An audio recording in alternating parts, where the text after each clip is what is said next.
네, 여러분 안녕하십니까. 4월의 마지막 주, 마지막 금요일입니다. 4월 29일, 지금 현재 시간은 10시입니다. 잘 들리신가요? 1시간 30분이 아니고 1시간 정도 해야 되는데, 하다 보니까 제가 말이 많아서 이런저런 얘기를 막 하다 보니까 1시간 반씩, 어쩔 때 1시간 50분 하고 그렇습니다. 오늘은 가능한 1시간 안에 끝나기를 바라봅니다. 웃을 때는 아닌데요. 지금 현재 오늘 0.8% 올라서 2690포인트 정도 올라가고 있긴 하지만 여전히 좋지 않습니다. 작년에 뭐 6월 말에 고점 찍고 7월서부터 지금 10개월 하락하고 있는 것이고요. 중간에 12월에 한번 반등을 주었지만 여전히 약한 모습을 나타내고 있고 환율이 뭐 1270원까지 가고 있는 상황이라서 뭐 시장이 올해 강하게 갈 수 있는 그런 상황은 현재 만들어지고 있지는 않습니다. 자, 그럼에도 불구하고 이번 주에 하도 뭐 방송하면 댓글에 뭐라 그러니까 솔직히 이렇게 뭐랄까 제가 개인적인 컨센, 개인적인 생각들을 좀 얘기를 안 하려고 노력하는 편이에요. 외부 방송에서는요. 이 방송에서는 백브리핑 비슷하게 제가 이 말 저 말 다 하는데요. 여러분들이 좀 제가 실수하더라도 그냥 봐주시니까 그렇게 좀 말씀을 좀 드리는데, 네, LG전자 목표가 뭐 하향 이렇게 나왔는데 목표가 상향도 있고 하향도 그러는데 아침 시작하자마자 목표가 하향 보고서 나오면서 LG전자가 지금 시장 대비 하락하고 있습니다. 근데 저는 L전자를 뭐 처음부터 말씀드린 바 같이 뭐 실적 뭐 얘기하면서 그런 거 말씀드리면서 갔던 건 아니고요. 올해 뭐 반도체 워낙 눌려 있으니까 올라오겠죠. 그런데 올해 최대 화두는 자율주행 전기차와 전장 부품이지 않을까라고 생각합니다. 그래서 L전자는 여러분 혹 갖고 계시는 분들은 뭐 당장 좀 힘드시더라도 물론 비중의 문제이긴 합니다. 이건 뭐 몰빵 치고 있는데 다른 거 다 올라가는데 이것만 빠지고 있으면은 굉장히 속상하잖아요, 심리적으로.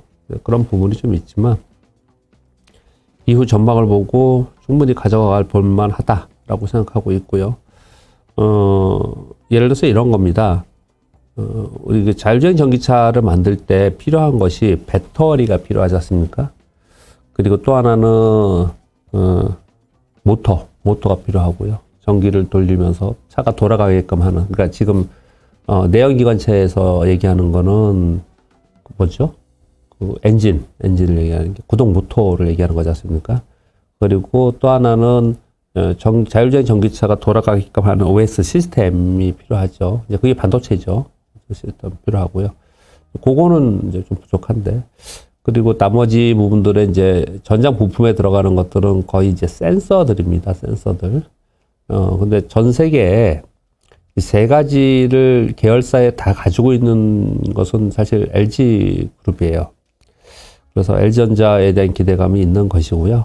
근데 지금 이제 빠지는 거는 잠깐 뭐 요거 뭐 전에도 제가 말씀을 드렸으니까 뭐 요거부터 말씀을 좀 드려보면은 뭐 L전자의 종목의 얘기를 하는 게 아니고 산업, 저는 항상 늘 산업을 얘기를 합니다. 뭐 오늘 하락이 지난번에 1분기 실적이 서프라이즈로 나왔는데 그래서 올라가긴 했는데 그것이 일회성인 로열티를 받았다. 향후에는 그 로열티가 줄어들 것이고 이 첫 번째 이유이고요. 두 번째는 지금 전체 시장이 오늘은 제가 핵심적으로 말씀드릴게 이건데 전체 시장이 확연하게 팬데믹으로 인한 수혜였던 섹터들, 수혜였던 업종들, 수혜였던 기업들은 지금 하락을 하고 있고 매물을 맞고 있고요. 그리고 이제 팬데믹에서 벗어나서 있는 그런 이제 팬데믹 수혜로부터 벗어나 있는 섹터들은 잘 버티거나 상승하는 그런 특징을 좀 보이고 있거든요. L전자가 팬데믹 수혜였냐? 그게 아니고요. PC하고 가전이지 않습니까? 이게 이제 팬데믹 구간 동안에 재해 구조 금이라 그러죠. 구호금이라 그러죠. 그 돈으로 제일 많이 구입한 게 이제 가전과 PC라고 합니다. 그런 모습들이 지금 나오고 있는 거예요. 그래서 팬데믹이 끝나고 나서 워낙에 이제 그쪽에 수요가 많았기 때문에 당분간 좀 수요가 둔화될 것이다. 이렇게 얘기하는 거예요. 그래서 지금 보면 개인용 PC가 줄어들어서 반도체 수요가 줄어든다. 지난번에 발표된 게 그거잖아요. 그래서 인텔이 하락한 게 그 이유였거든요. LG전자도 이제 그런 얘기들을 지금 하고 있는 것 같습니다. 두 가지의 내용 가지고 얘기를 하고 있는데요. 2분기에 그래서 좀 감익이 되지 않겠냐 얘기를 좀 하고 있는 그런 상황입니다. 근데 감익이 됐다 하더라도 기본적으로 저평가에 있는 종목이고요. 지금 최저 타겟 프라이스가 16만 원이고요. 최고는 19만 원, 20만 원에 있는 거고 지금 현재 11만 6천 원에 있는 거니까 가격 자체는 높은 가격이 아니고요. 아니 가격이 높지 않다 하더라도 제가 요즘에 책 쓰고 있다고 했지 않습니까? 싸다고 무조건 좋은 건 아니에요. 그런데 이제 향후에 주가가 오를 수 있느냐의 문제인 거죠. 향후에 주가가 오를 수 있느냐의 문제는 이제 이익 성장이 있느냐의 문제인 거고요. 이익 성장이라는 거는 그 기업이 하고 있는 일의 성장성을 가지고 얘기를 하는 건데, LG그룹 그리고 L전자 가지고 있는 성장수는 충분하다라고 저는 생각합니다. 거기에 이제 더불어서 하나 더 걱정하죠. 이게 물적 분할하지 않을까 걱정을 하는 것 같아요. 그래서 물적 분할 부분에 대해서는 사실 제가 코멘트하기 좀 어렵습니다. 그게 좀 부담스럽다면, 좀 LG화학 꼴이 날까봐 자칫 잘못하면은 그러면은 이제 전체 비중을 너무 많이 실어가면 좀 안 되겠지만 일부러 가져가야겠지만 그런 것들이 해소되면서 이 LG전자는 좀 길게 본다면은 조금 더 길게 맨날 이렇게 길게 본다는 말을 저도 싫어하거든요. 그래서 우리 보고서 보면요. 이 종목은 지금은 이렇지만 길게 보면은 장기적으로 보유하면 좋습니다. 이런 거 있지 않습니까? 그런 것들은 매수하면 좋지 않아요. 안 좋다는 거잖아요, 지금요.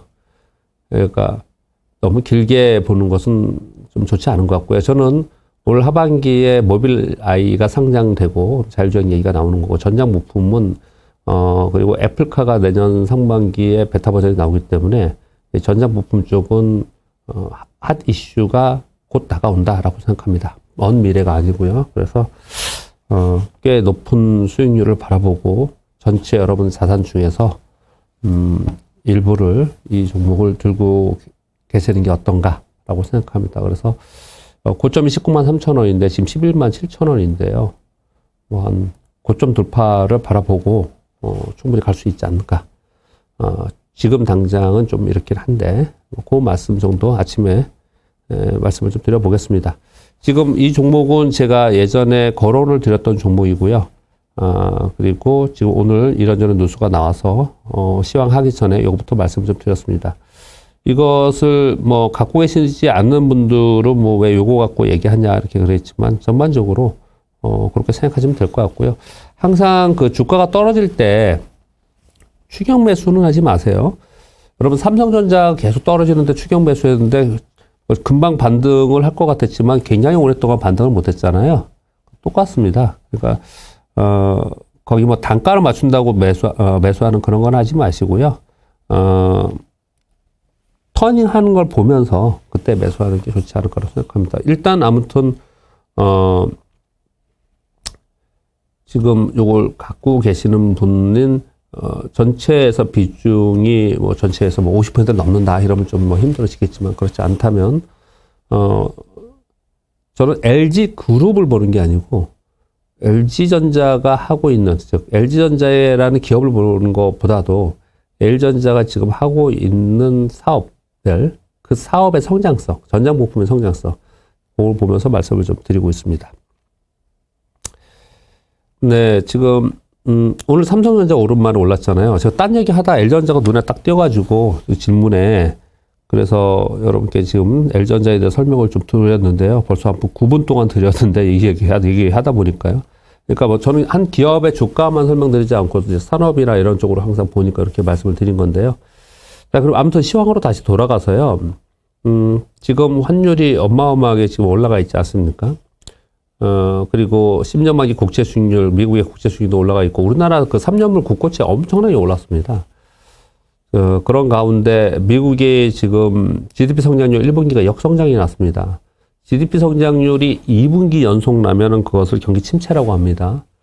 그래서 1분기에 지금 역성장이 이뤄진 상태고요. 그런 가운데 CPI가 8% 이상 올라가니까 물가는 오르고 경기는 안 좋고 이걸 스태그플레이션이라고 그러죠. 그래서 스태그플레이션 얘기가 나오고 있는 그런 상황입니다. 뭐 전부터 얘기가 나왔지만 이제 현실화되고 있는 그런 상황이고요. 그런 상황 속에서 지금 시장이 진행되고 있으니까 시황이 열리고 있으니까 시장이 뭐 굉장히 뭐 다이나믹하게 올라가고 이렇게 어려운 부분이 좀 아니지 않습니까?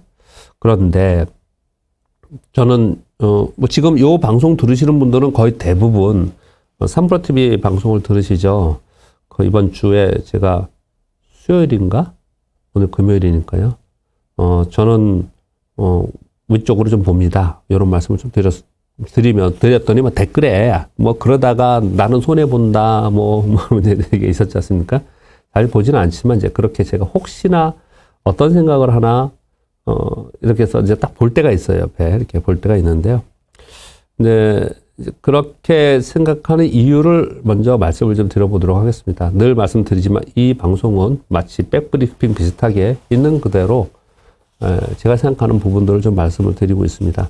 다만 이 개별 종목에 대해서는 리스크가 있습니다. 개인적인 리스크도 있지만 우리 회사의 리스크가 있기 때문에 개별 종목에 대해서 너무 지나치게 제가 방송을 하거나 여러분들의 질문에 답변 드리지는 않습니다. 그런데 시황과 관련됐거나 섹터에 관련된 것들은 제 의견을 그냥 프리하게 좀 편하게 말씀을 드리도록 하고 있습니다. 시황에서는 저는 제 느낌은요. 여기 정말 그냥 이대로 말씀드릴게요. 제 느낌은 올라갈 것 같아요. 시장이 올라갈 것 같은 거예요. 여러 가지를 보면서 그렇게 느끼는 건데요. 근데 사실은 우리가 알고 있는 것들은 있습니다. 알고 있는 것들에 대해서 하나하나 말씀을 좀 드려보면요. 간단히 말씀드리고 있다가 오늘 투자 아이디어에서 오늘 말씀을 드릴 겁니다. 일단 기본적으로 지수가 코스피 기준으로 말씀드릴게요. 뭐 이건 지금 뭐 매주 얘기하니까 이제 여러분들이 이제 귀가 따숩게 들었을 거예요. 그렇죠? 이게 지금 맨날 1000에서 2000에 있다가 이렇게 박스권에 있다가 그랬다가 다시 한번 이게 급락을 하고 나서 이게 언제냐면은 여기부터 여기까지 빠졌을 때가 글로벌 금융위기 때거든요. 글로벌 금융위기 때 왕창 빠졌다가 제가 클릭을 잘못했네요. 네.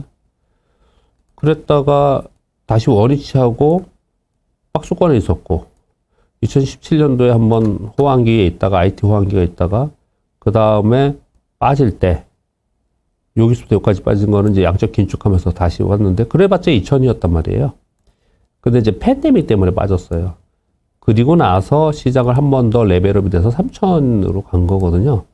이 흐름을 보면은 1000에서 500개 왔다 갔다 하다가 그 다음에 2000을 찍고 그 다음에 1000에서 2000 사이에 왔다 갔다 하다가 그 다음에 한번 무너졌다가 또 올라가고 2000선에 계속 있다가 그러다가 또 쭉 떴다가 다시 1439까지 2000을 한번 깼다가 그러니까 이런 표현을 드리는 겁니다.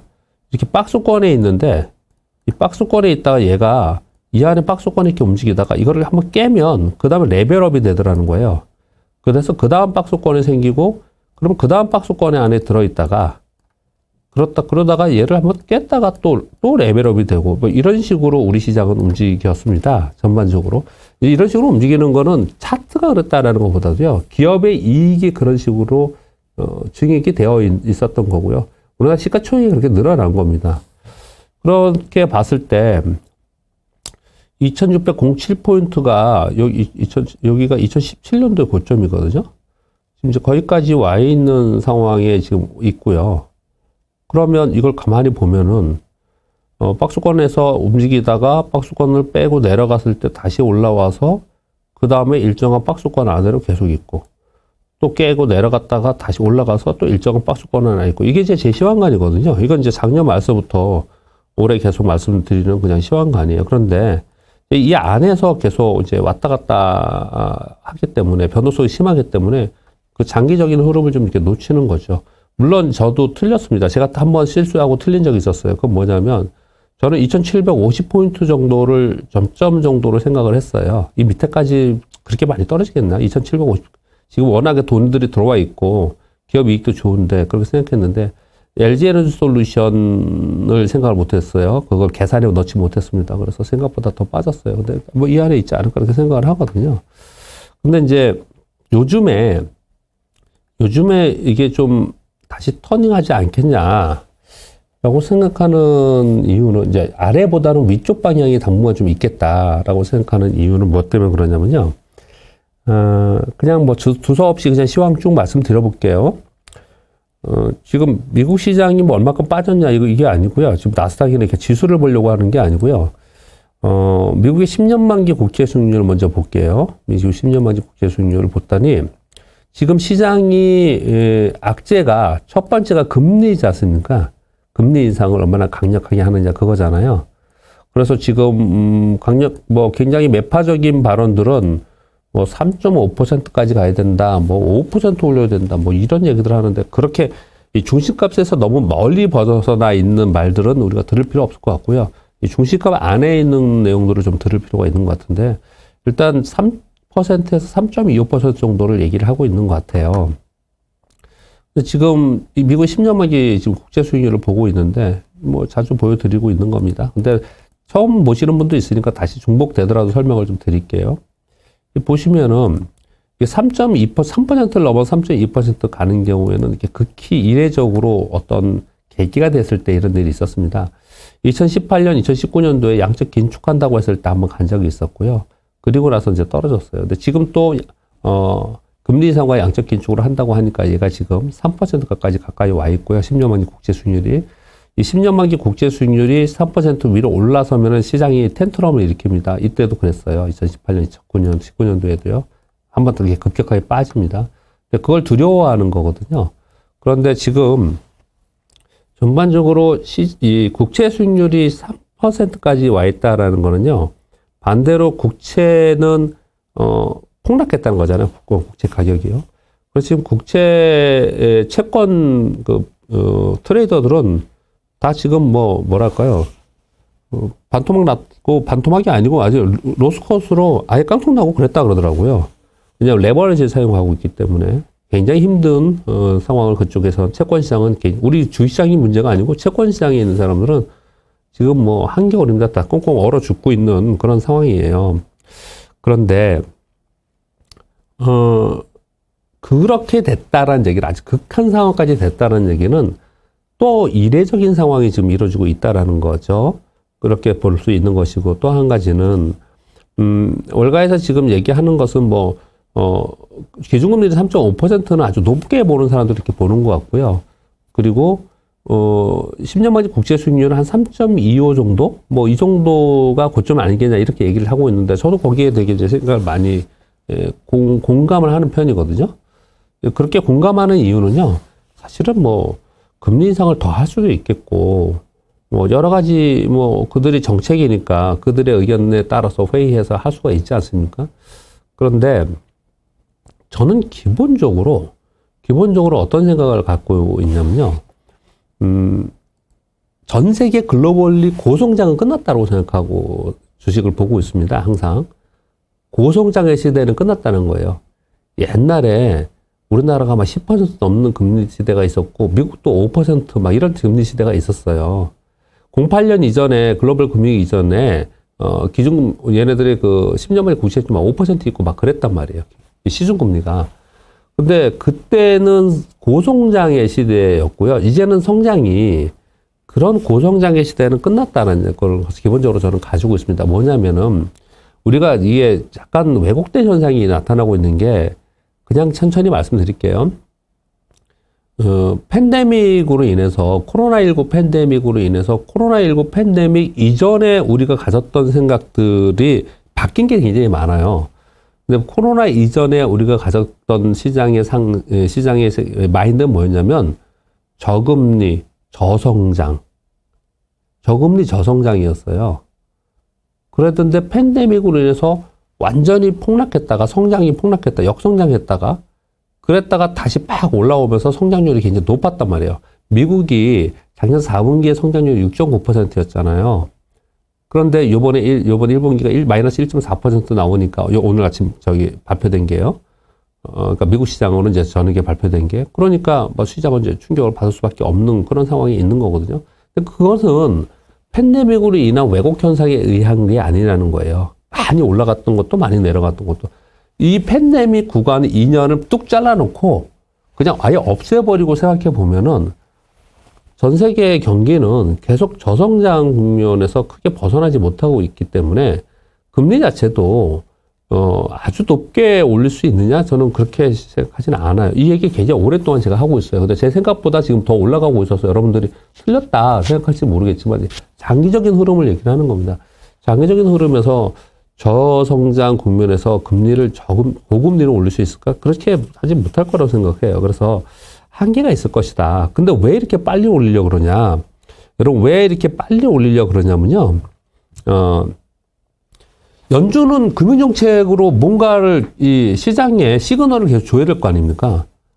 근데 과거에 위기가 닥쳤을 때 금리를 제로금리를 만들어 놓으니까 더 할 게 없어가지고 양적 완화라는 QE를 한 거잖아요. 그러면서 돈을 막 풀어가지고 지금 뭐 어마어마한 돈이 연준의 자산이 그 국채권에 쌓여 있지 않습니까? 그래서 이제 이거를 정상화하려고 하는 거예요. 그러다 보니까 지금 시장에서 유동성 회수하는 게 아니냐라는 이제 그런 우려의 목소리가 나오는 거지 않습니까? 즉 뭐냐면은 연준은 지금 0.25, 0.5지 않습니까? 빨리 50bp씩 이렇게 올려가지고 한 2% 올려놔요. 이렇게 세 차례 했다고 쳐요. 5월, 6월, 7월. 그 다음에 이제 9월, 11월, 12월 이렇게 있잖아요. 그러면 50bp씩 세 번 하면은 2%가 되지 않습니까? 세 번 하면? 그렇게 빨리 한 2% 이상 올려놓고, 그리고 나서 시작을 봤더니 시장이 폭락한다든지, 또는 글로벌 금융위기가 생길 가능성이 있다든지, 신흥국에서요, 신흥국 말, 또는 경기 침체 우려가 있다든지, 이러면은 연준은 금방 마음을 바꿉니다. 바꾸면서 2%에서 금리 인하를 또 다시 해요. 그래서, 일단 아주 높게 금리를 올리지 못할 거다라는 생각을 가지고 있는 것이고, 그리고 빨리 금리 인상을 하려고 하는 거는 나중에 경기 상황이나 이런 걸 봐서 이 금융 정책을 쓸 운신의 폭이 생겨야 되거든요. 그래서 빨리 올릴 거라고 저는 생각을 합니다. 이게 요번에만 그런 게 아니고 지난번에도 똑같이 이렇게 이랬어요. 지난 10년 전에도 그랬고 20년 전에도 그랬고 똑같이 그런 행위를 했습니다. 행동을. 연준은 늘 그렇게 해왔거든요. 그래서 올릴 거라고 저는 생각을 합니다. 그런데 그건 한계가 있을 거다. 어차피 경기는 리세션 가느니 안 가느니 이런 게 문제가 아니고요. 그런 게 문제가 아니고 결국은 전 세계 경기는 저성장일 수밖에 없는 상황이기 때문에 그냥 경기 침체가고 이런 걸 얘기하는 게 아니고 전체적인 흐름에서 세상의 변화가. 그래서 한계가 있을 것이다 이렇게 봅니다. 그렇게 봤을 때 너무 길게 말씀드렸습니다. 그렇게 봤을 때 이게 뭐 3% 지금 10년 만기 국채 수익률이 4%에 임박해 있지 않습니까? 그러면 금리 부분은 반영을 거의 다 했다. 요번에 50bp 올린다? 뭐 반영했지 않냐고. 또 50bp 올려? 좀 반영 다 했지 않냐. 저는 시장이 그것은 다 반영을 했다. 이렇게 생각을 합니다. 다음 주에 FOMC 회의 때문에 그리고 50bp 금리 인상을 할 것이기 때문에 미국의 빅테크가 빠지고 미국 시장이 빠졌다? 아니에요. 이번 주에 미국 시장이 빠진 거는 전부 다 메타, 테슬라, 페이스북 뭐 이런 종목들 때문에 일부 종목의 시가총액이 높은 종목들의 변동성이 크기 때문에 걔네들 때문에 그렇게 움직인 거지 사실은 이 금리 인상을 한다는 것 때문에 그렇다는 것은 저는 그렇게 보지는 않습니다. 자, 그러면 금리의 부분은 그렇게 얘기를 드렸습니다. 그리고 전쟁 얘기를 해볼게요. 그 다음에 이제 전쟁이 있잖아요. 근데 전쟁은 우리가 전쟁이 언제 끝날지 모르지 않습니까? 그거는 언제 끝날지도 모르고 종전을 할지 휴전을 할지 그 감히 제가 논할 수 있는 문제는 분명히 아닙니다. 그런데 뭘 보면서 그런 걸 생각을 하는 거냐면요. 일단 유가 볼게요. 유가는 뭐 전쟁 말고도 다른 어떤 이슈들이 굉장히 많이 있습니다. 그렇지만 그것이 이제 가장 큰 이유지 않습니까? 그것으로 인해서 2월 말에 전쟁 터지고 나서 전쟁이 터지고 나서 유가가 어디까지 갔어요? WTI 기준으로 130달러까지 올라갔지 않습니까? 근데 여러분 차트 보실 줄 아시잖아요. 제 방송 들으신 분들은 이제 차트에 대해서 조금 이제 능하시잖아요. 이 보시면 WTI 선물이 이러고 있습니다, 지금. 지금 어제 같은 경우에 다시 올랐잖아요. 왜 올랐냐? 독일이 러시아산 원유제 수입 금지한다. 이런 얘기 나오면서 또 올랐다. 그러잖아요. 가만히 보시면 이 고점이 계속 낮아지고 있지 않습니까? 이거는 원자재 시장, 원유 시장은 전쟁에 대해서 반영을 다 했다라는 거예요. 그래서 전쟁에 대해서는 새로운 게 정말 말도 안 되는 말하기도 싫은 핵이니 어쩌니 이런 이상한 얘기 나오는 거니까 제가 모르겠고 반영을 했다라는 거죠. 그런 것들을요. 그럼 이제 전쟁도 반영을 정도 했습니다. 그런 걸 했어요. 근데 요즘에 가장 이제 전쟁과 금리가 아니에요. 요즘에는 이제 하나 더 얘기를 해야죠. 죄송합니다. 인플레이션 얘기하잖아요. 인플레이션을 생각해 볼게요. 인플레이션 이 자체를 그냥 말씀드릴게요. 여기다가 그냥 표를 그리면서 인플레이션이 작년에 4월에 미국의 CPI가 1%였다가 여기 있다가 곧바로 4%로 급등했어요. 그리고 계속 올랐어요. 이렇게 계속 올랐습니다. 그래서 지금 이제 8.6% 여기까지 와 있지 않습니까? 어마어마한 겁니다. 하이퍼 인플레이션이죠. 작년에 내내 물가가 하이퍼 인플레이션이 되면 위험합니다. 이렇게 얘기를 해놓고 제가 제 입으로 떠들어 놓고 저는 위기 대응을 좀 못했어요. 그래서 참 늘 알지만 당하고 아프고 또 극복하려고 노력하고 맨날 이러고 주일상에서 살았구나 하는 자기감도 좀 있습니다. 솔직한 제 말씀은 그렇긴 있는데 아무튼 인플레이션이 엄청나게 이렇게 올라와 있는 상황이란 말이에요. 그런데 이게 지금 이렇게 올라온 이유가 이렇게까지 급격하게 올라온 이유가 이것도 또 팬데믹 때문이잖아요. 모든 걸 팬데믹으로 생각하면은 시황이 어느 정도 풀린다 이 말씀을 제가 자주 드리지 않았습니까? 여기부터 여기까지 인플레이션이 올라온 건 팬데믹으로 인한 공급 병목 전상의 공급량 차질로 인해서 그랬다고 한 거지 않습니까? 그렇죠? 거기다 돈도 많이 풀었기 때문에 당연히 수요 단의 인플레이션이 아니고 공급망에 의한 인플레이션이 발생이 된 거예요. 그래서 이제 둔화되지 않겠냐라고 했던 생각을 한 거거든요. 여기서부터 여기까지 올라가는 동안 파웰 장이나 옐런 장관은 일시적이다라는 표현을 썼어요. 왜 그들이 일시적이라고 생각했냐면은 팬데믹이 이렇게까지 오래 갈 거를 생각 못 한 거죠. 오미크론이 나올 것까지는 생각을 못 한 거죠. 오미크론이 안 나왔으면 그들 얘기가 맞았을 거예요, 아마요. 오미크론이 또 나오면서 계속해서 이렇게 된 거지 않습니까? 그래서 이제 둔화될 거다, 이게. 이게 생각을 하고 있었는데, 우크라이나 전쟁이 터져버렸네요. 가뜩이나 공급망 차질로 문제가 되고 있는데, 전쟁이 터져버리니까, 이때부터 여기까지부터는 또 이제 전쟁으로 해서 공급망 차질이 생긴 거예요. 그러니, 또 하락한 거예요. 죄송합니다. 인플레이션이 또 올라간 거예요. 그렇게 계속해서 올라가는 상황이 있었습니다. 그러면 좀 전에 말씀드린 바와 같이 유가가 보세요. 옆에 그래서 여기다 제가 같이 놓고 그리는 건데 유가가 지금 추세적인 지금 고점이 낮아지고 있는 그런 상황입니다. 저점은 똑같아요. 이게 하락삼각형 패턴이라고 하거든요. 그러니까 유가는 지금 올라간다고 얘기하는 분석가들 저보다 훨씬 뛰어난 분들이 올라간다고 하시는 분들 굉장히 많지만 저는 그렇게까지 분석은 못 하고요. 그냥 흐름을 보면 가격의 흐름을 봤을 때는 이게 지금 이제 악재가 터져도 독일에서 러시아에 원유 금지한다, 원유 수입 금지한다라는 악재가 터져도 막 그냥 뚫고 예전처럼 그러지 않지 않습니까? 그만큼 하향 안정화됐다라는 거예요. 그러면 전쟁에 대해 전쟁 관련해서 원자재나 이런 가격이 올라와서 이 CPI가 올라간 부분들은 안정화가 상당히 되고 있다는 말이에요. 그렇지 않습니까? 그 다음, 무슨 말씀 하시는 거예요? 이게 흐름이 끊기면 안 되는데 자꾸 이걸 보고 있으니까 보지 말아야겠네요. 그리고 또 하나는 뭐죠? 지금 우리 사회적 거리두기 완화됐지 않습니까? 이제 마스크 안 쓴다고 하잖아요. 결국은 CPI가 둔화되는 쪽으로 가는 게 맞죠. 맞지 않습니까?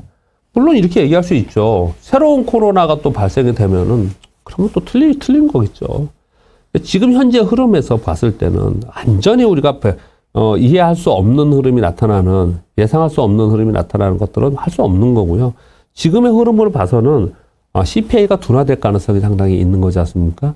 그러면 인플레이션으로 관련돼 가지고 그것에 대한 우려도 이제 이번 4월을 지나면서 5월부터 6월부터는 상반기에는 이제 서서히 누그러질 것이다라고 볼 수가 있지 않습니까? 그러면 이제 금리 얘기했어요. 전쟁 얘기했어요. 인플레이션 얘기했습니다. 요즘에 새롭게 나온 게 뭐냐면은 이제 두 가지 남았어요. 하나는 좀 지겨우시죠? 하나는 중국의 도시봉쇄입니다. 도시봉쇄. 이렇게 이런 생각이 들지 않으세요? 중국이 왜 얘네들은 도시를 봉쇄해버리나, 영국이나 미국이나 우리나라처럼 그냥 확 풀어놓으니까 60만 명까지 그냥 확진자가 되다가 지금은 뭐 5만 명, 3만 명, 6만 명 이렇게 되지 않습니까? 차라리 그게 낫지 않냐? 중국은 왜 그걸 안 하지? 중국은 2만 명뿐이 안 되는데 왜 봉쇄하고 난리를 치지? 혹시 2만 명이 아니고 막 200만 명 아니야? 이런 우리 의심하지 않습니까? 그런데 제가 보기에는 그게 아니었고요. 제가 보기엔 그게 아니고, 그들은 우리처럼 하면은 인구가 7억인데 우리나라는 60만 명이면 우리 5천만 명뿐이 안 되잖아요. 5천만 명 10%면 500만 명이고 1%면은 50만 명인데 매일 1%씩 확진자가 나온다. 그럼 걔네는 얼마인 거예요? 걔네는 막 1,000만 명씩 나오는 거잖아요, 하루에. 그거 의료 시스템이 감당이 될까요? 그래서 그러는 것 같아요. 그래서 지금 뭐 상하이 봉쇄를 완화한다고 하지만 북경은 더 늘어난다 지금 그러고 있는 거지 않습니까? 그래서 걱정은 됩니다. 그런데 중국은 사회주 국가예요. 중국은 이번에 금융 완화 정책을 기대했는데 강력한 금융 완화 정책을 안 했어요. 그래서 중국 시장이 최근에 폭락한 적이 있었죠. 이게 기대했던 금융 완화 정책이 안 나와서 그랬습니다. 근데 이제 반동 좀 좋죠. 왜요? 시진핑 주석이 나섰어요. 경기 둔화를 그냥 두지 마라. 경기 부양 정책을 써라라고 지시했어요. 사회주 국가잖아요. 계획경제이고. 그래서 얘가 올라온 거거든요. 그래서 중국 때문에 걱정하는 부분은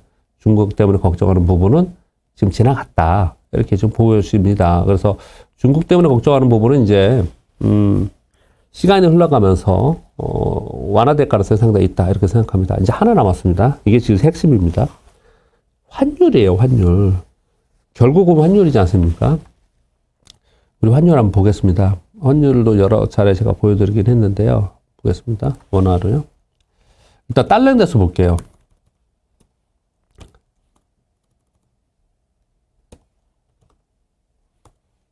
달러요. 달러 인덱스 뭐 여러분 맨날 보시지만 이렇게 말씀을 드려보면요. 지금 103.95예요. 어마어마합니다. 103.95예요. 자, 달러 인덱스도 장기 흐름을 보겠습니다. 제가 오늘 이 텍스트에다 가져왔는데 그냥 있는 그대로 말씀드리는 겁니다. 얘가 100을 넘어서 이렇게 간 거는 극히 이례적인 경우입니다. 이거 팬데믹 때 한번 갔었고요. 그 다음에 2018년도 그때 2017년도에 요때 한번 그런 일이 있었고요. 아주 이례적인 지금 상승이 나타나고 있는데 이게 이렇게까지 이렇게 급격하게 올라간 이유가 일본 애들 때문이에요. 일본 애들. 유럽은 지금 우크라이나 전쟁이 일어나고 있으니까 우크라이나 전쟁으로 인해서 가장 피해가 유럽이고요. 그래서 유로화도 한번 볼까요, 여러분? 유로화도 보여드릴게요. 유로화요. 달러 유로 이렇게 보면요. 얘네는 거꾸로 봐요. 떨어지는 게 지금 약세입니다. 이거 보세요. 어마어마하게 떨어지고 있지 않습니까, 지금요? 이게 몇 년 떨어진 거예요, 지금? 유로화는 이거 지금 2007년부터 봐도 이러고 있어요. 중간에 한번 올라갔다가 지금 이러고 있습니다. 유로화가 약세, 지금 달러 인덱스에 포함되는 게 유로화가 48%나 돼요. 반이 유로화예요. 상대 가치를 따지는 거지 않습니까? 유로화도 아주 이례적으로 지금 빠지고 있는 거예요. 이례적으로. 그러니까 유로화가 이렇게까지 계속 엄청나게, 눈으로 보시기에도 엄청나게 빠지고 있지 않습니까? 이렇게. 유로화가 약세 구간이 있고요. 그리고 일본 애들 때문에 제가 표현 드렸는데, 일본이 어제 BOJ 회의했죠. 10년 만기 국채를요, 제한 없이 무제한으로 사겠대요. 무제한으로 사겠다고 발표했어요. 무제한으로 사겠다는 얘기는 무제한으로 돈을 풀겠다는 거죠. 강력한 금융 완화 정책을 어저께 발표한 겁니다. 그러면 어떻게 되죠? 그러면 엔화가 약세가 되죠. 엔화가 약세가 되고 유로화도 약세이고 그럼 뭐 당연히 달러 인덱스 올라가는 거죠. 달러 인덱스 계속 올라가는 거예요. 급격하게. 그러니 이제 문제가 되는 게 우리 원이죠. 원. 우리 원이 올라가는 겁니다. 이렇게.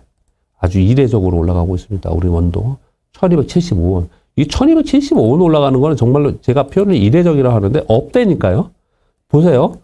2008년도 글로벌 금융위기 때 있잖아요. 글로벌 금융위기 때 빼고는 지금 최고입니다. 작년에 재작년 팬데믹 때 한번 그랬고 지금 최고예요. 이거 일시적으로 갔다 왔고요. 정확하게 그러면은 이렇게 걸겠죠. 이 고점을 보면은 한 번도 간 적이 없잖아요. 이걸 지워버리면은.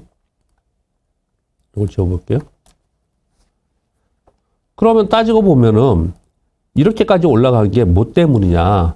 그럼 지금 말씀드린 다른 이유가 있는 건데 그런 이유 때문에 지금 올라가고 있는데 야, 그러면 환율이 여기서 얼마나 더 치고 올라갈 수 있을까? 여러분, 환율이 여기서 더 많이 치고 올라가잖아요. 그러면은 어떤 일이 벌어질까요? 그러면 환율이 여기서 더 치고 올라가면은 정말 위기 상황이 될 가능성이 높아요. 정말 위기 상황이 될 가능성이 높습니다. 그렇게까지 될까? 글쎄요, 여러분 어떻게 생각하세요? 그렇게까지 될까? 그렇게 위기 상황이 되는 데까지. 그렇게 우리나라가 위기 상황까지 맞을 수 있을까라는 분위기는 현재 아니라고 생각을 합니다. 그렇다면 이렇게 이례적인 것까지 와 있으니, 그렇게 와 있으니, 오늘 삼성이 왜 이렇게 오르냐를 지금 설명드리려고 하는 거예요. 오늘 삼성전자 많이 오르고 있죠? 네, 그거 설명드리고 있는 거예요. 삼성전자가 무슨 뭐가 새롭게 나오느냐, 뭐, 이런 걸 얘기하는 게 아니고요. 지금 그 설명 드리는 겁니다.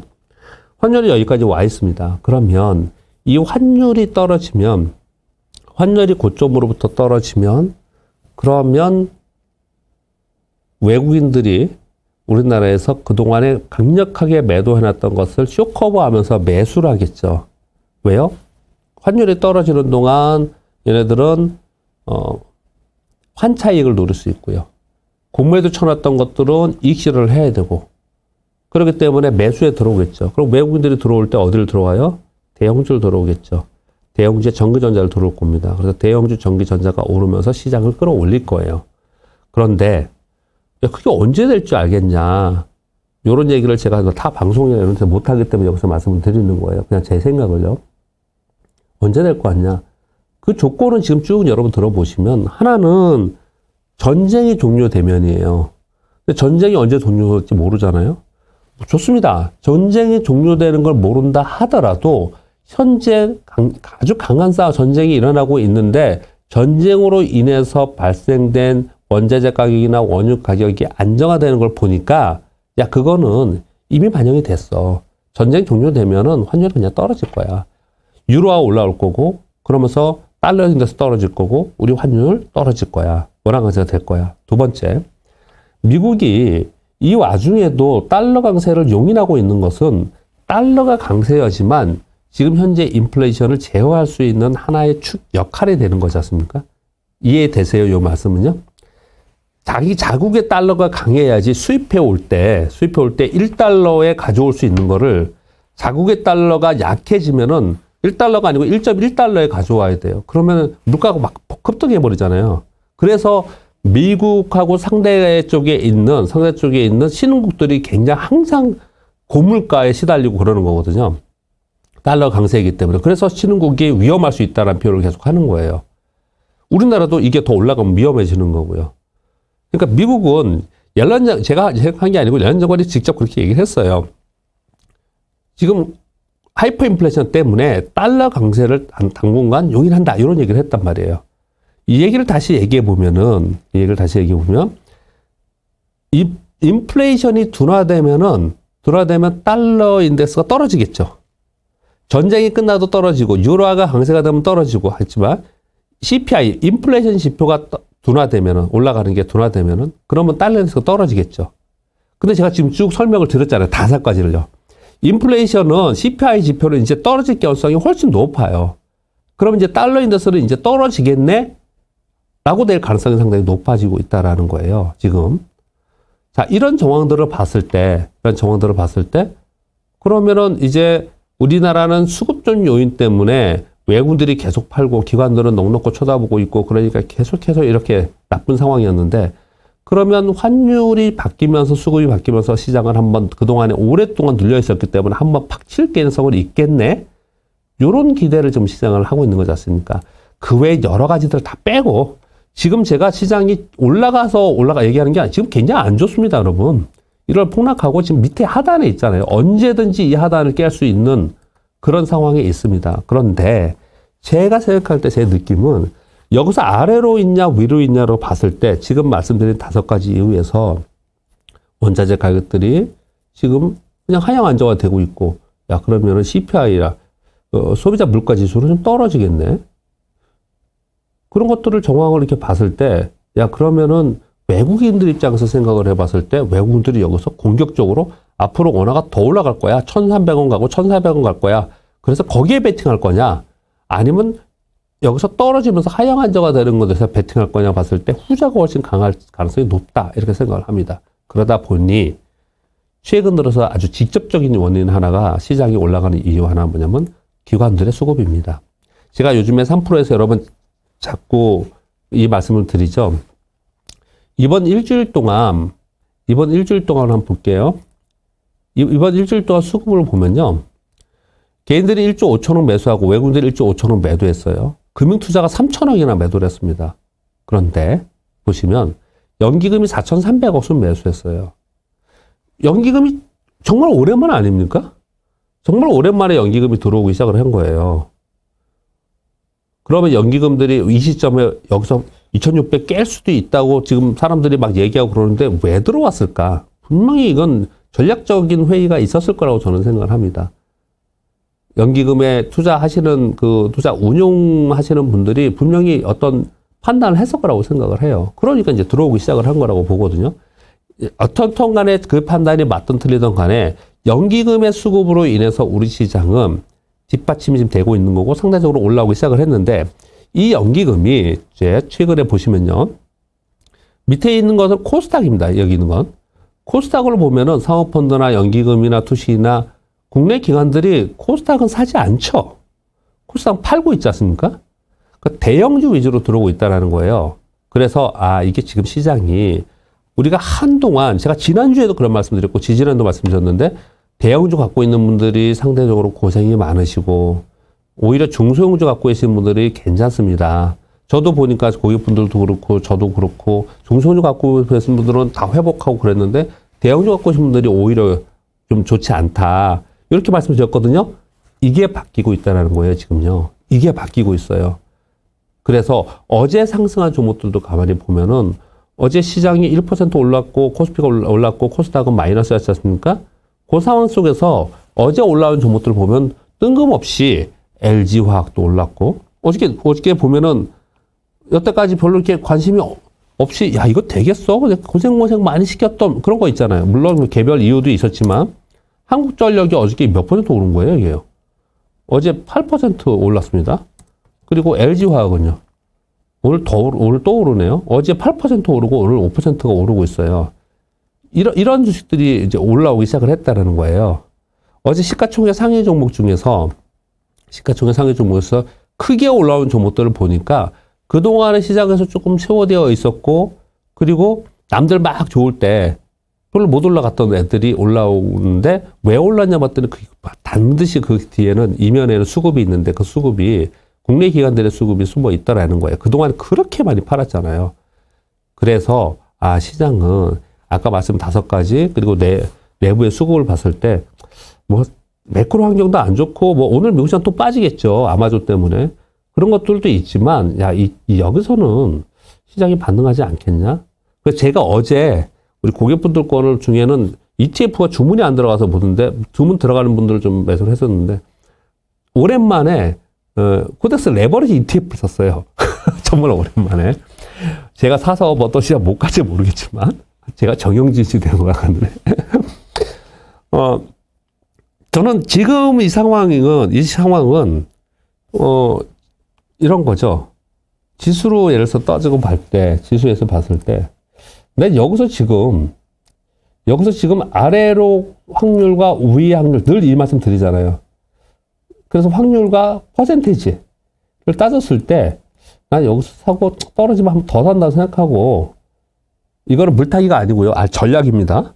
그래서 지수가 더 높게 안 봤어요. 2,800 정도 딱 가면은, 2,800 정도 가면은, 제가 볼까요? ETF요? ETF 전체 시세 이렇게 볼 때 여러분 이렇게 보시면 이 ETF는 거래량이 중요하거든요. 거래량이 큰 거를 사야 되거든요. 거래량 없는 거 사면 고생하니까. 어저께 이걸 보니까 여기 레버리지 여기에 있더라고요. 그래서 레버리지 가격, 코덱스 레버리지요. 요거 안 사고 다른 거 있었는데, 어떤 거였죠? 여기서 갑자기 얘기하다가 막 볼래니까 빨리 안 되네요.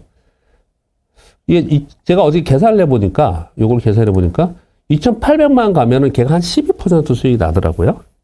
그래서, 그래. 나 저 위에까지는 안 봐도 되고, 2,800만 보고, 이거는 금방 갈 수 있는 거니까, 거기 보고 한 12% 보고 들어도 되겠다. 어제 그런 생각을 좀 했어요.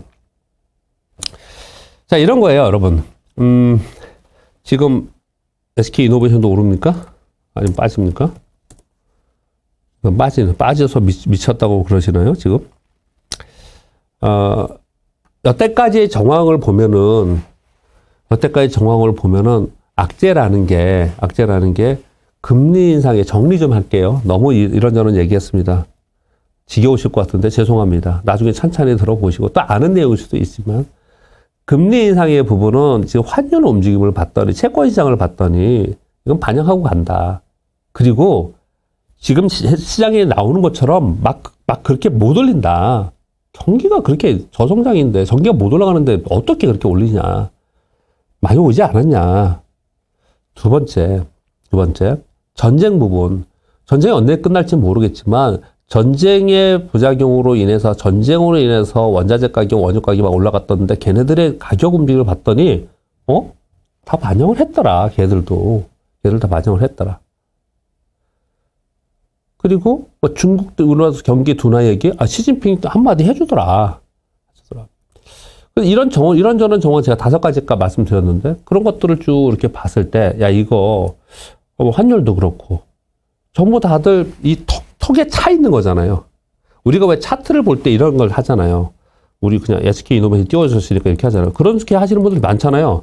이걸 쭉 보놓고 추세선을 그면서 야, 이 추세에 여기까지 오면 좀 떨어지고 여기까지 오면 떨어지고 뭐 내려올 때도 그렇고 올라갈 때 직전에 있었던 라인까지 가면은 여기서는 다시 떨어지고 뭐 이런 거 하잖아요.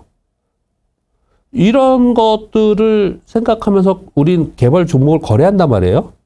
근데 왜 환율이나 원유나 이런 거는 그렇게 안 해요? 거기도 트레이더들이 있습니다. 거기도 똑같이 외환시장, 원유시장, 원자재 시장에서 우리 주식하는 것처럼 사고 팔고 지들끼리 다 해요.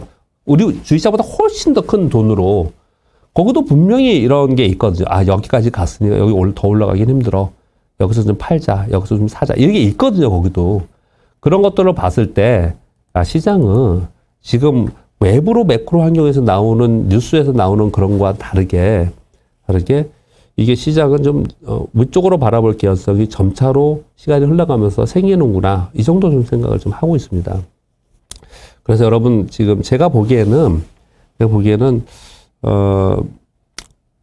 5월에 뭐 시장에서 떠나라 이게 얘기를 하는데요. 지금 차트만 보면요. 우리나라 차트만 보면은, 예를 들어서 우리 월복을 볼게요. 코스피 월복이요.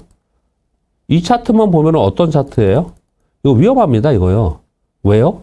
늘 말씀드리지만, 음봉이 있는데 음봉의 하단에서 이렇게 있으면은 이거 한 번에 깰 수 있어요. 이게 위험한 차트입니다, 이 차트가. 그래서 이거 확인하고 2,800부터 위로 올라설 때 사자. 이게 원래 기본 정석이거든요, 차트들을 볼 때. 그런데 이거 2,800포인트 위로 올라설 때 따라잡으면은 여기서 이 박스권을 돌파할 때 따라잡으면은 자칫 잘못하면 이게 물릴 가능성이 높아요. 왜냐? 이게 2,800을 넘어서 추세적으로 상승을 해야 되는데 또 그러기는 어렵거든요. 이게 한계가 있거든요, 시장이. 진짜 많이 올라가지 여길 것 같아요. 이 안에 있을 거거든. 그러니까 여기서 따라잡으면 그건 힘들단 말이에요.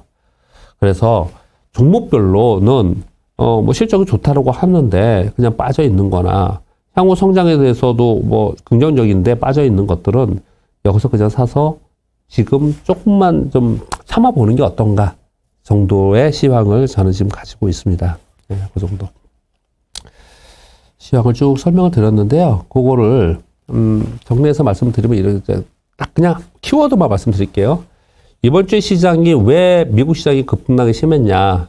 GDP 성장률이 마이너스가 났고, 또 뭐 환율이 급등하고, 여러 가지가 이거 있었지만, 제일 중요한 거는 지난주에는 넷플릭스가 폭락했고요. 이번 주에 테슬라 폭락했고요. 테슬라 왜 폭락했어요? 테슬라 자체가 문제가 아닙니다. 일론 머스크 때문에. 일론 머스크가 트위터 인수하고, 뭐 코카콜라 인수하느니 어쩌니 하고, 쓸데없는 테슬라라는 분이, 대단한 분이, 죄송합니다. 일론 머스크라고 하는 대단한 분이 테슬라의 기업을 세웠지만, 대단하시기 때문에 함부로 얘기할 수 있는 부분은 아니지만, 그냥 테슬라와 우주항공과 자율주행과 여기에 집중하면서 열심히 아무도 하지 못하는 거를 해내는 분이지 않습니까? 그런 거에 열심히 좀 집중했으면 좋겠는데, 전혀 본업과 다른 것들을 많이 하고 있기 때문에 시장에서 싸늘한 눈으로 쳐다보고 있습니다. 그래서 테슬라 주가가 좋지 않은 상황이었고요. 거기에 이제 그것을 살린 건 애플이 살려냈는데 아마존이 또 적자가 나면서 다시 시장은 오늘 미국 시장은 좀 하락적으로 봐야겠죠. 근데 어제 뭐 극폭으로 상승했으니까 하락폭이 얼마큼 되느냐 이제 문제이겠고요. 여기 이제 미국 시장이고요. 우리 시장은 한마디로 표현하면은 환율이 1270원대예요. 제가 언제 봤는지 모르겠습니다, 이게. 환율 1270원대에 있기 때문에 시장이 약할 수밖에 없습니다. 그러다 보니까 맨날 뭐 사료, 육계, 뭐 수산, 비료 막 이러면서 막 급등락하고 막 그러지 않습니까? 그쪽에 잘 하시는 분은 그쪽에 해서 투자, 뭐 수익을 내시면 되는데, 그럼 이제 그들만의 리그라고 우리가 저희는 표현하거든요. 증권사 직원들은요. 그들만의 리그로 그냥 하는 거고, 제야의 리그들, 제야의 선수들끼리 하는 거예요. 여기 본장에서는 잘 취급하지 않으니까, 그쪽에서는 전체적인 흐름을 봐야 하는데 좀 답답한 면이 있었는데, 좀 전에 말씀드린 대로 연기금의 움직임이 달라졌고, 외국인들이 선물 시장에서 환매수를 하기 시작했단 말이에요. 그래서, 이거 지금 시장이 저점으로부터 반등을 노리는 저가 매수가 들어오는 게 아닌가 정도는 시장이 좀 이해할 수 있었다. 그 정도 생각합니다. 주 이슈 말씀을 드리겠는데, 아까 말씀드린 것처럼 BOJ 금리 동결을 해놓고 국채 10년물을 무제한으로 사겠대요. 그랬고 엔화가 급격하게 약세가 됐고, 그러면서 달러 강세가 됐고 우리 원화가 약세가 된 거거든요. 참 일본은 우리한테 도움되는 게 없어요. 이번에도 우리 지금 원화 약세돼가지고 우리 시장이 지금 못 가고 이런 것도요. 외국인들 팔고 이런 거는 이거 지금 일본 영향이 굉장히 큽니다. 우리 원화 약세가 된 게 일본 영향이 굉장히 크다. 여기 어떻게 될까 이제 봐야 되는 거고요. 환율이 높으면 외국인들이 매수 안 하는 거는 환율이 올라가면 환차 소홀이 생기지 않습니까? 그리고 환율이 올라간다면 그 나라의 경제가 낙해진다는 거거든요. 그러니까 두 가지 측면에서 봤을 때 외국인들은 매도를 합니다. 특히 환차 손 때문에 수급상으로 매도를 하는 거고요. 그래서 환율이 올라가는 건 굉장히 좋지 않은 건데 일본 애들 때문에 우리가 지금 공경에 지금 처해 있는 그런 상황입니다. 왜들 저러는지 모르겠습니다. 돈을 무제한으로 풀면 나중에 어떡하려고 그러는 거예요. 일본 정말, 물론 뭐 우리하고는 다르지만, 정책이 다르지만. 일본은 여러분, 국가가 돈을 저렇게, 국채 막 사줘가지고요. 국채 사가지고 돈을 풀어가지고 그 돈으로 주식시장에 주식 사고 막 그럽니다, 얘네들. 되게 독특한 나라예요. 좀 독특해요, 아무튼. 그리고 중요하게 저는 생각하는 건 뭐냐면 중국의 시진핑 주석이 경기 둔화로 인해서 인프라 투자를 강화해야 된다. 이렇게 얘기했습니다. 요거 굉장히 중요하다고 생각합니다. 중국이 기침만 해도 전 세계 다 움직입니다. 미국 빼놓고 나머지들은요, 엄청나게 영향을 많이 받습니다. 근데 중국이 강력하게 인프라 투자를 한다? 이건 뭐 간과해서는 안 됩니다. 이것도 긍정적인 뉴스 중에 하나예요, 사실은요. 일본 이건 좀 전에 준 건 악재이고요. 중국에는 이제, 긍정적인 뉴스가 좀 있었고요.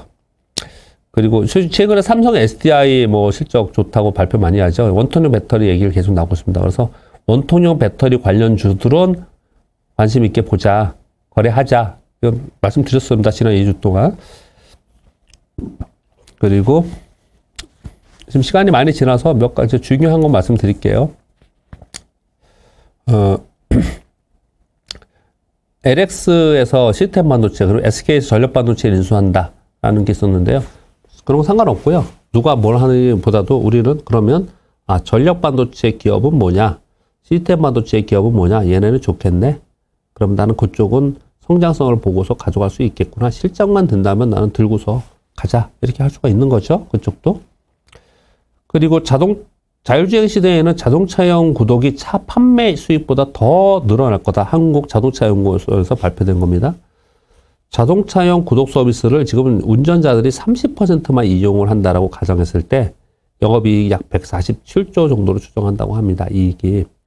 그러면 자동차용 구독 서비스가 뭐냐라는 거예요. 자동차용 구독 서비스라는 거는 자율주행 서비스, 자율주행 OS 있잖아요. 칩. 이거 다 돈 내고 하는 겁니다. 지금 우리는 전통적인 내연기관차는 차를 사면 차를 뭐 5천만 원짜리 샀다. 그러면은 그냥 내 차고 내가 타고 다니는 거잖아요. 근데 지금 현재는 거기서 서비스 해주는 거, 거기 예를 들어서 뭐 현대차다, 그러면 현대차 안에 보면은 뭐죠? 맵 같은 거 이런 거 서비스 다 해주잖아요. 우리 티맵처럼 그런 것처럼. 근데 그 돈 안 받지 않나요? 지금? 안 받잖아요. 근데 이제 앞으로의 나오는 자율주행에서 나오는 기능들 있잖아요. 그 안에 오퍼레이팅 시스템은 전부 대부분 다 돈을 구독해서 돈을 매월 내야 되는 걸로 이제 바뀐다는 거예요. 우리 왜 휴대폰에 보면은 휴대폰에 어떤 앱을 사용하든 뭐 있으면 기능을 사용하면 돈을 내야 되잖아요. 똑같이 그렇다는 거예요. 그리고 그 자율주행 전기차에는 소위 컨텐츠들이 다 들어가지 않습니까? 그 안에. 그 컨텐츠들을 전부 다 구독이죠. 그래서 이 사업을 하는 쪽이 앞으로 좋아질 거다라는 거예요. 요거 중요하게 생각해야 됩니다. 그리고 PCB 굉장히 계속 좋잖아요. PCB는 2023년 수요도 이미 소진되어 있다. 이렇게 얘기를 하고 있습니다. 자, 뉴스는 그렇게 간단히 말씀드릴게요. 다음 주에 가장 중요한 거는 FOMC 회의입니다. 3일부터 4일까지고요. 저는 50bp 인상을 생각하고 있습니다. 그래서 시장에서는 50bp네 알고 있었어? 이렇게 정도로 되지 않을까라고 생각합니다. 이제 그거보다는 오히려 이제 종목별로 움직임이 더 이제 강하게 나타나고 시장의 전체 수급 흐름이 더 중요하다고 생각하는데 다음 주에는 공교롭게도요. 중국이 4일까지 휴장이에요. 일본도 5일까지 휴장이고요. 우리나라는 5일날 하루 어린이날 휴장이거든요. 그래서 다음 주에 휴장이 굉장히 많아요. 그래서 그냥 지지부진하지 않을까라는 생각이 좀 들고 있는데요. 아마도 50p 정도의 금리 인상으로 요사이 잘 넘어가면 시장은 반등 시도는 한번 있지 않을까 추가적으로 생각을 하고 있습니다. 자, 차트 하나 볼게요. 차트 하나에서 제가 여기서 한번 이제는 반등하지 않겠냐라고 하는 거 하나 더 말씀드릴게요. 제가 뭐 그냥 경제TV나 3프로나 이런 데서 이 얘기를 하면은 사람들이 비아냥거리는 사람들이 많아가지고 안 했는데요. 여기서 그냥 해보겠습니다. 제가 올해의 나스닥을 보면서 이 얘기를 계속 드리잖아요. 1차 하락, 반등, 2차 하락, 반등, 3차 하락, 그리고 반등 줬다. 그래서 이 엘리어트 파동 이론에 이건 굉장히 중요하다. 제가 여러 차례 말씀드렸던 이거요. 그리고 나서 반등을 줬습니다. 그런데 이거를 하나로 보면 이게 1차 하락이고 반등 줬다 2차 하락하고 이런 식으로 가는 게 아니냐 이렇게 걱정하는 사람들이 있거든요. 그래서 일봉을 보고 주봉을 보고 월봉을 보고 이 세 가지를 같이 봅니다. 같이 보거든요. 그런데 요번에 3차 하락까지 해놓고 떠놓고 직전의 저점 12,550포인트를 깨고 내려갔어요. 12,430까지 갔단 말이에요. 그래서 지금 이게 좋은 차트가 아니에요. 지금 얘네들이요. 더 빠질 수도 있습니다. 더 빠질 수 있습니다, 여러분. 그런데 그 빠지는 데는 이번에는 매수가 들어오면서 저점일 가능성이 높다라고 생각한 이유는요. 이것 때문에 그렇습니다. 주봉이요. 주봉. 똑같은 거를 주봉으로 보는 거예요. 똑같은 걸 주봉으로 봤더니 자, 요것도 여기까지는 하락이라고 하지 않아요. 옆으로 있었기 때문에. 여기서 1차 하락했어요. 반등이 아주 약했어요. 2차 하락했어요. 그 다음 반등은 괜찮았거든요. 이게 지금 3차 하락을 갖고 있어요. 이게 지금 주봉상 3차 하락으로 가면은 이거는 거의 진짜 확실히 바닥으로 가지 않겠냐. 저는 뭐 그런 생각을 좀 가지고 있습니다. 기초 분석으로는. 그래서 나스닥이 주봉상 3차 하락이 진행되는 것, 제가 슬쩍 방송에는 그렇게 하고 말았는데요. 진행한다는 거는 이제 저점에 가까워지고 있다라고 저는 생각을 하고 있고요. 그래서 거기를 만약에 찍는다면 확실하게 저점이 될 가능성이 있고 돈이 있다면 사야 되고 그렇게 저는 생각을 하고 있습니다. 이번 주에는 시가총액 상해 개별 기업의 주가로 인해서 낙폭이 굉장히 심했는데 이게 마무리되죠. 그러면 이제 FOMC 회의로 눈을 돌리는 거지 않습니까? FOMC 회의로 눈을 돌린 상태에서 어떻게 될 거냐 이렇게 생각을 하는 거잖아요. 이번에 그 GDP 역성장 나오면서 야 금융긴축 속도가 줄어들지 않겠냐 저는 그렇게 생각하지 않고요. 일단은 2% 이상을 빨리 올려놓고 그래놓고 만약에요 다음 달에 그 다음 달에 또 역성장이 돼서 야 이거 지금 경기 침체 가는 게 확실해져. 경기 이거 전 세계가 막 경기 때문에 막 덜덜 떨어. 그러면은 곧바로 연준에서는 올렸던 금리를 다시 낮추면서 양적 완화도 다시 할 거예요. 경기를 봐가면서 하는 거지 그냥 하지 않습니다. 과거에도 그랬습니다. 그래서 어쩌면 지금은 이제 양적 긴축을 하고 그리고 금리 인상을 하면서 오늘 상반기 넘어가고 하반기 가지만 경기가 계속 좋지 않은 모습이 나타나면 이거 아마 금리 인상 못할 가능성이 굉장히 높아요. 오히려 빨리 올려놓고 떨어뜨리려고 하는 그런 복심을 갖고 있지 않나 저는 그렇게 생각합니다. 그래서 일단 빨리 올려야 된다라고 생각합니다. 그리고 이후는 시장을 바라보면서 천천히 할 거다. 이렇게 할 가능성이 높아요. 여태까지 계속 그렇게 해왔습니다. 그럴 가능성이 굉장히 높다고 생각하고요. 국내 증시는 가장 중요한 악재는 환율이다 계속 말씀드리고 있습니다. 환율 하락의 모멘텀이 발생하면 곧바로 대형주가 뜰 거라고 생각합니다. 그게 선제적으로 지금 움직이고 있다고 생각을 합니다. 그래서 삼성전자가 저는 움직이는 거다. 저는 그렇게 해석합니다. 지금 아까 삼성전자가 오늘 왜 무슨 일이야 그랬잖아요. 저는 그렇게 설명을 좀 드리고 싶고요. 그러면 환율 하락할 수 있는 모멘텀이 뭐냐 본다면 첫 번째 물가 상승률의 둔화예요. CPI 둔화. CPI 둔화는 4월, 5월 중에 둔화될 가능성이 상당히 높습니다. 왜요? 아까 제가 유가 차트 보여드렸죠? 그리고 작년부터 올라왔던 CPI 상승폭을 보여드렸죠? 둔화될 가능성이 상당히 높습니다. 그래서 CPI가 상승률이 둔화되면은 그러면 달러스가 떨어지면서 원화가 여기 떨어지면서 강세로 될 가능성이 있어요. 그 순간이 되면은 우리 시장이 반등할 수 있다. 이렇게 생각한다는 거예요. 근데 더 빠른 건 뭐예요? 우크라이나 전쟁이 종료되면은 곧바로 유로화 올라오면서 달러스 떨어지고 우리 원화 강세됩니다. 그러면 시장은 바로 팍 올라갈 거예요. 그럴 개연성도 없는 건 아니지 않습니까? 우리가 뭐 함부로 얘기할 수 있는 건 아니지만 그렇습니다. 근데 이런 것들이 있으려면 일단 우크라이나 종전은 아직 모르겠어요. 그런데 CPI 상승률 둔화는 4월에 나올 것 같거든요.